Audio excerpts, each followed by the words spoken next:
Europe 1, Le grand débrief de Pascal Praud et vous. Il est 12h53 avec le grand débrief de l'ami Laurent Tessier. Le rapport sur les frères musulmans, un conseil de défense est présidé aujourd'hui par Emmanuel Macron. 139 lieux de culte sont affiliés à la mouvance.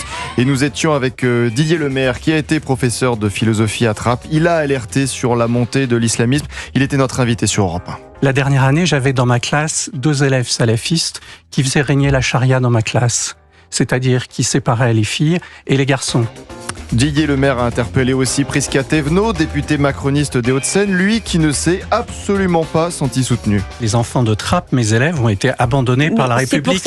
Votre gouvernement et le président de la République a une responsabilité dans cet abandon. Je tiens à le dire fermement. J'ai alerté en 2018. Rien n'a été fait à Trappes. Et au moment où les islamistes ont pris la parole, où des tentatives ont été faites pour me discréditer, pour me faire passer pour un mythomane ou un islamophobe, qu'est-ce qu'a fait le gouvernement pour moi? Rien.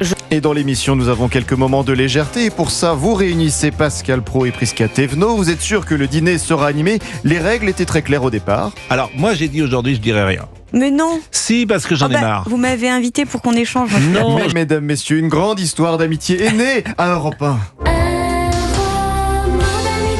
Dès qu'il a été aux responsabilités en tant que secrétaire d'État à la jeunesse, qu'a-t-il fait? Ah non, mais moi je veux pas. Mais non, mais c'est important, vous allez. Non, mais attendez.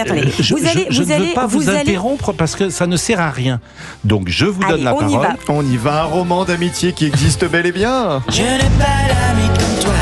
Mais non, mais il est allé à Lyon. Il a fait quelque chose. Non, mais vous voulez faire un plan de com? Vous voulez qu'on fasse un plan de com, qu'on aille à Lyon et qu'on dise on lève les bras en l'air? Non, on agit à notre niveau, là où on peut. Donc c'est pour ça que je parle pas, parce que je préfère ne pas parler. L'argumentaire, souffrez le truc. Des échanges vifs, mais entre les deux amis, impossible de jouer ensemble au jeu du ni oui ni non. Voilà. Mais je vous le répète, on a avancé sur un certain nombre de sujets. Est-ce qu'il faut qu'on continue? Arrêtez de dire bah non. Franchement, j'ai l'impression d'être avec mon enfant de 8 ans qui lui dit comment ça s'arrête. Perdu. Pascal, vous ne deviez pas parler. Bon, au final, ce sera pour une prochaine fois. Mais c'est un scandale ce qui s'est passé à Lyon. Et moi, ce que je reconnais. 11h15.